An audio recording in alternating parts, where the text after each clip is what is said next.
Sambutan Kepala MTS Negeri 4 Klaten hari terakhir Pesantren Ramadan 1446 Hijriah.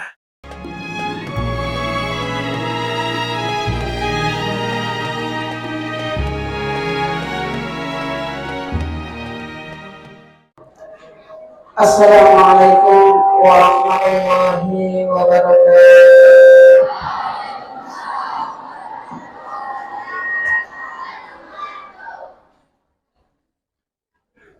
Alhamdulillahirabbil alamin wassalatu wassalamu ala asrofil anbiya'i wal mursalin sayyidina wa maulana Muhammadin wa ala alihi wa ashabihi ajma'in. Rabbi shrah li sadri wa yassir li amri wahlul 'uqdatam min lisani yafqahu qawli.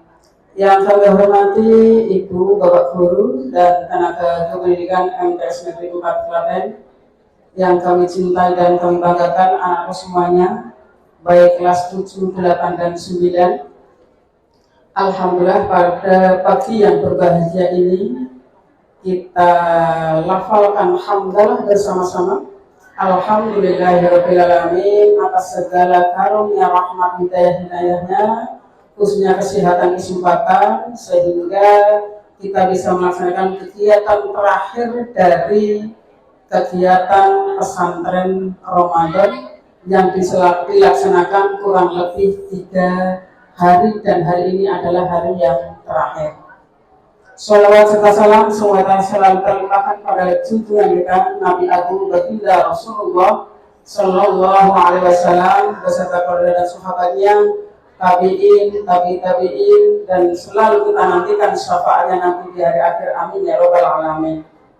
Pada kesempatan ini kami akan menyampaikan beberapa hal yang berkaitan. Yang pertama adalah kegiatan pesantren Ramadan merupakan salah satu kegiatan yang dilaksanakan di madrasah kita, yang tujuannya adalah untuk memberikan ilmu, pengetahuan, wawasan baik secara teori dan praktek berkaitan dengan karakter ataupun akhlak serta ibadah kita selaku umat Islam. Pada tahun ini kami banyak memberikan kegiatan pesantren Ramadan, kaitannya adalah dengan kegiatan prakteknya. Mengapa? Karena kegiatan praktek ibadah anak-anakku semuanya masih banyak yang belum sempurna, masih banyak yang kurang di dalam pelaksanaan kegiatan ibadahnya. Contohnya, ketika kegiatan kalian berwudu, wudu yang baik dan benar, yang sempurna, yang lengkap itu seperti apa? Makanya kemarin kalian diminta secara teori dan praktek. Begitu juga dengan ibadah sholat kita. Dan salah satunya kami kemarin juga mengampu di 2 kelas. Di sini rasanya saya pengen ngelus dodo, menyayangkan anak-anakku semuanya. Karena saya pas khusus sholat, hanya untuk niat sholat saja orang iso.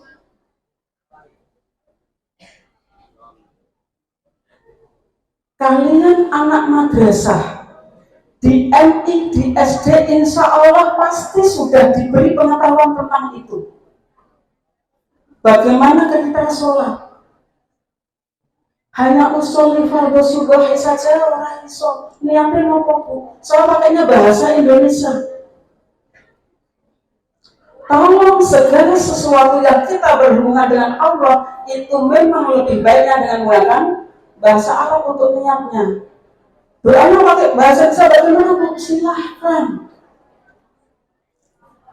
Ojo-ojo hampir nanti kelas 9 niat sholat ya iso. Terus kemarin ada lagi yang bertanya, bu, yang pertama rakaat niatnya pripun?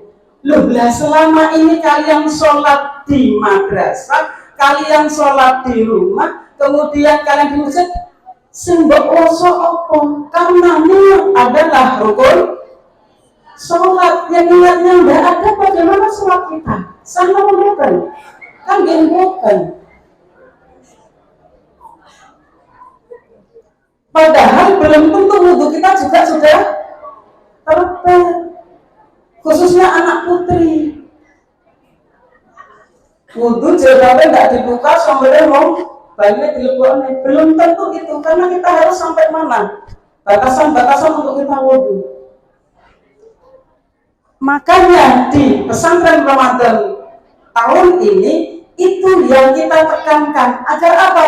Itu dijadikan pedoman anak-anak semuanya ketika nanti melaksanakan ibadah di rumah dan di masyarakat. Tolong apa yang sudah disampaikan oleh Bapak Ibu Guru pengampu kemarin semuanya dinikmati dengan baik. Paham dinikmati? Artinya apa? Satu, dicerna, dipahami, dilaksanakan, dan dipraktekkan dengan baik. Itu namanya dinikmati. Ojo-ojo nanti yang anak putri kalau saya tanya lagi berkaitan dengan toharoh, ayo duk isora niat sholat, niat untuk mandi wajib, mesti oke sing ra iso. Padahal ketika mandi wajib habis haid itu rukunnya adalah hanya niat dan mengguyurkan air ke seluruh tubuh. Niatnya kok apa ya terus ini? Ibadah kalian yang kalian bagaimana? Untuk toharah saja belum pas. Ya ini. Maka praktek-praktek ibadah ini sangat penting sekali, jangan diremehkan. Mengapa saat ini banyak sekali anak-anakku yang suka lupa dengan apa yang diajarkan oleh Bapak Ibu Guru. Baru saja tadi pagi diberikan, siangnya ditakoni mesti selali. Mengapa? Karena ada satu adab sopan santun ketika mencari ilmu itu tidak didapati di anak-anakku semuanya. Apa? Menghormati ibu bapak guru. Adab ketika mencari ilmu itu adalah salah satunya menghormati ibu bapak guru. Sehingga ilmu yang disampaikan insya Allah akan sampai di pikiran kita, di hati kita. Ini yang perlu kalian perhatikan. Anak muslim harus punya kepribadian muslim. Apa saja?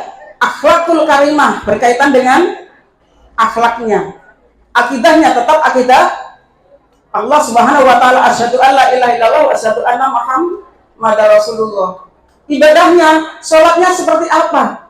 Harus runut, tertib, baik, tumak nina, tidak sembarangan. Makanya beberapa kali ketika sholat duha saya lihat ada anak-anak yang suka sholatnya goyang kanan, goyang kiri, senggol kanan, senggol kiri, saya suruh untuk ngulang lagi. Sudah kelas 9 kok sholat ijib minggu karo konsoli. Ini karena apa? Tidak ada kesadaran anak-anakku semuanya bahwa kita itu ketika diberi hidup, diberi kesehatan, siapa yang memberi? Allah Subhanahu wa taala. Orang sadar yang diwenehi Allah seperti itu, sehingga sholatnya sak senenge dhewe. Nah, dengan yang menciptakan kita saja meremehkan, apalagi dengan orang tua dan guru. Dengan Allah yang memberikan kita hidup, memberikan kita nafas yang gratis rasa bayar, kita saja sampai seperti itu. Coba yang kalian bernafasnya sehari semalam 24 jam dibayar. Kalau di rumah sakit 1 jam berapa itu? Kita pakai oksigen itu berapa itu? 1 jam loh. Hitung saja 1 jam itu kalian bayar 5.000 rupiah. Dihitungnya peng 4 likur. Berapa? Kalikan seminggu, kalikan 1 bulan, kalikan kalian sampai umur 15-16 tahun. Berapa uang yang harus kalian bayarkan pada Allah Subhanahu wa taala? isora. Kan nggak bisa ngitung rambut ira bener kok. Rambutmu piro cacahe kan? Nggak bisa kan? Ya itu. Makanya rasa syukur kita, wujud rasa syukur kita pada Allah Subhanahu wa taala adalah dengan apa? Dengan memberikan ibadah yang terbaik. Dengan sholat yang terbaik. Anggap saja bahwa sholat kita hari ini adalah bahwa kita sudah besok menghadap pada Allah Subhanahu wa taala, maka insya Allah sholat kita akan khusyuk. Kemudian kegiatan yang kedua adalah tadarus. Tadarus Al-Quran kemudian kita buat dengan metode satu hari satu khataman. Karena kalau di hari-hari biasa, insya Allah pahala kita satu huruf berapa Mbak? Ada 10. Kalau bulan Ramadan berapa? Dilipat gandakan menjadi 70-80 kali lipat satu hurufnya. Seneng boten kok iso ngatamne Al-Quran satu anak satu juz di hari Minggu kemarin atau hari Ahad kemarin. Sudah berapa pahala yang kita dapatkan kalau ikhlas? Makanya di bulan Ramadan ini perbanyaklah membaca tadarus. Paling tidak kalau anak-anak sudah umur SMP MTS-nya teniki kudune iso khatam 5, 6, 7 kali. Iya Bu Sofi? Iya. Saya masih ingat, saya ketika masa MTS itu tidak masa wong tuane, hidup saya berada di masjid.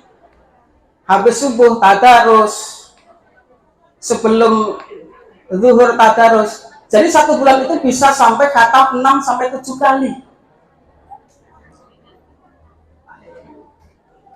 Karena satu kali baca paling tidak harus satu juz. Itu kalian juga harus punya target seperti itu. Karena ketika kita memperbanyak membaca Al-Quran, pahalanya sangat luar biasa sama dengan ibadah-ibadah yang lain. Ibadah sunnah saja dilipat gandakan oleh Allah, apalagi ibadah yang wajib. Maka tolong, kemarin dari madrasah sudah memberikan buku itu tentang kegiatan Ramadan, semuanya tetap harus terisi dengan baik. Dan insya Allah besok anak-anakku semuanya sudah mulai belajar mandiri di rumah. Paham ya? Hari ini adalah hari terakhir kalian berada di madrasah untuk belajar. Dan nanti insya Allah kalian kembali ke madrasah belajar lagi pada tanggal 9 April. Bahwa mboten, ya. Makanya nanti tolong ketika kalian belajar mandiri di rumah, tolong buku yang sudah diberikan itu diisi semua dengan baik, disertai kegiatan yang benar yang kalian laksanakan. Ada tadarus, bantu orang tua beribadah, sholat ke masjid. Kemudian kami tidak ingin nanti mendengarkan setelah nanti masuk bahwa ada anak-anak saya, kalian ini anak-anak saya, ketika di masyarakat nanti ikut terlibat dalam kegiatan-kegiatan yang mengganggu ketertiban masyarakat. Tolong jadilah anak-anak yang soleh-soleha, rajin ke masjid, tidak rame, ibadahnya bagus, tidak jadi pemimpin untuk ngurutne petasan. Kalau nanti saya dengar ada laporan bahwa anak madrasah ada yang menghidupkan petasan ketika di hari raya Idul Fitri dan seterusnya, insya Allah akan kami beri punishment. Apa punishment? Hukuman. Baik itu putra dan putri. Kami sudah memberikan surat edaran, mudah-mudahan nanti kalian bisa dipantau oleh orang tua dan nanti semuanya bisa berjalan dengan baik. Tolong ketika di rumah semuanya menjalankan ibadah Ramadan sampai selesai. Jangan sampai ada yang bolong ya. Semuanya harus lengkap. Sholatnya lengkap. Tadarusnya lengkap. laporan nanti untuk silaturahim juga lengkap. Jangan hanya ketika mengucapkan hari raya Idul Fitri dengan lewat WA saja, tapi harus silaturahim ke rumah-rumah, baik saudara, tetangga, dan masyarakat sekitar. Mungkin itu yang bisa kami sampaikan pada kesempatan dan berbagi ini. Mudah-mudahan mendapatkan rahmat dan ridha Allah SWT. Apabila banyak kekurangan kami mohon maaf. Wassalamualaikum warahmatullahi wabarakatuh.